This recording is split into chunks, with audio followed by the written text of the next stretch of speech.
Today we're talking low carb purgatory. Now, does this sound familiar? You've tried low carb diets in the hopes of losing weight quickly and gaining energy. But a couple of weeks in, you're starting to feel deprived, depleted, and your weight really isn't budging. You've increased your fat intake a bit, you've minimized your refined carbs, and you still feel like you're being hung out to dry. Midday, you want to take a nap, and happy people make you want to smack them. I have been there. Your anxiety is high, your sleep is wonky, and other than a few pounds of water weight at the beginning, that darn scale hasn't moved in weeks. Ugh. You, my dear, are in what we call low carb purgatory. This is that area where you're not actually taking in enough dietary fats to start producing ketones for efficient energy, and your carbs are too low to fuel your body's need for glucose. So you aren't burning stored fat, and you aren't energized enough with substantial fats or carbs. So you linger in this miserable area and blame the low carb diet, saying, low carb doesn't work for me. Wrong. You simply aren't doing it quite right yet. So let's explore by briefly going back to basics and talking about the science. Ketones are produced when the body lacks significant sources of glucose for an extended period of time, and you have enough dietary fats to let your body know it isn't starving and instead being nourished at your meals. Ketones have amazing healing properties, and they help ignite and strengthen our mitochondria, which are energy powerhouses. On F the Diet, I progress you through raising your fat intake and minimizing your carb sources, as well as making those carb sources nutrient dense instead of just a quick hit of sugar.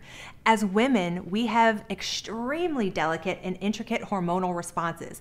We fluctuate not only monthly, but daily. Sudden changes in diet, lifestyle, stress, emotions, sleep patterns, environmental toxins, or activity level can all send us into this downward spiral, creating a cascade effect of increased stress hormones, inflammation, an overabundance of harmful gut bacteria, and increased insulin sensitivity.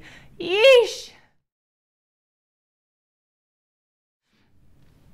So how do we get out of the low carb nightmare and heal our body? We actually increase our healthy fat intake even further and reduce our carbs to about 20 to 30 net carbs a day, making most carbs come from vegetables and a small amount of nuts and seeds, which provides loads of fiber to help bind to excess estrogen and toxins. The idea that weight loss is simply calories in, calories out, we now know is completely absurd, as there are so many other physiological and incredible things happening in your body when you take in food and are exposed to stressors, hormone mimickers, and toxins. It is the response to these things that create our environment of either fat burning or fat storing. It also plays a huge role in our susceptibility to illness, disease, hypoglycemia, diabetes, autoimmune, and thyroid issues. How do you know if you're truly producing ketones? So instead of playing this guessing game, you can actually test your blood ketone reading periodically. And don't go crazy checking it every day. If your body isn't producing blood ketones, you know that you're still stuck in this limbo and you need to keep adjusting. Blood meters for ketones aren't cheap, but they are totally worth their weight in gold if you start healing from the inside out. To fix illnesses, disease, metabolism, inflammation, and brain health like memory, recall, attention, it's an incredible gift that we can give ourselves. The urine strips are a waste of your money when it comes to testing ketones. Once your body starts using ketones for fuel, it's taken up and it's no longer present in your urine, so you could see a false negative reading. Blood or breath are far more accurate ways to go. And a reading of 0.5 to 3.0 means you're producing ketones, and within that range, you can start to find where you personally thrive. My personal thriving range might not work for you, and vice versa. So once you're in ketosis, you'll start getting really good at listening to your body. You won't need to measure your food portions, and you'll start to intuitively know what serves you best.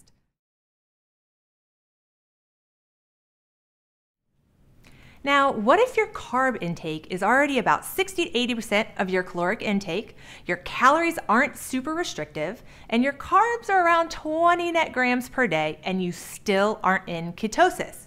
You actually might be taking in too much protein.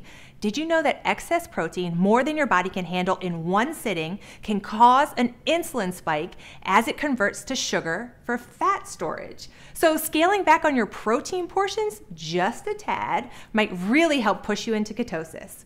We don't actually need as much protein as the supplement and fitness industries have led us to believe over the past few years. We are getting some grams of protein already, depending on our carb and fat sources too, that we don't always account for. And keep in mind, if your body has a lot of healing to do, it will focus on that before it ever starts letting go of excess stored fat. So be patient and be kind to your body. Progress will happen when you do things right.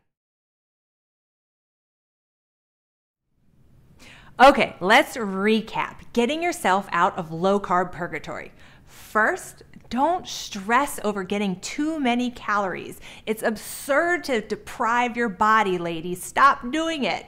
So eat and enjoy all kinds of healthy fats, whether as homemade dressings, cooking with loads of grass-fed butter, mixing up a yummy guacamole, eating fattier fish and quality meats, or look up tons of keto recipes online or on my website.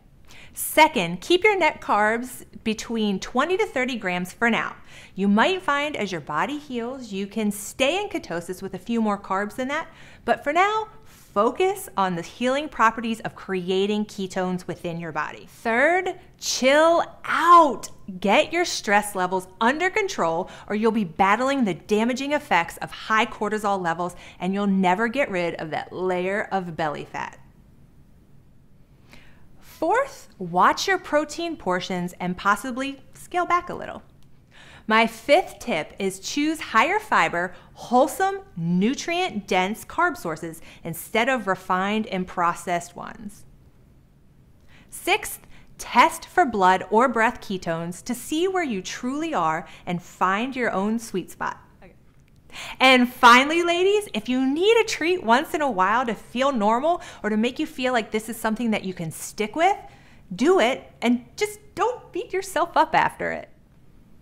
I believe you are making amazing progress physically, mentally, and emotionally with food and your body. So be proud and focus on that.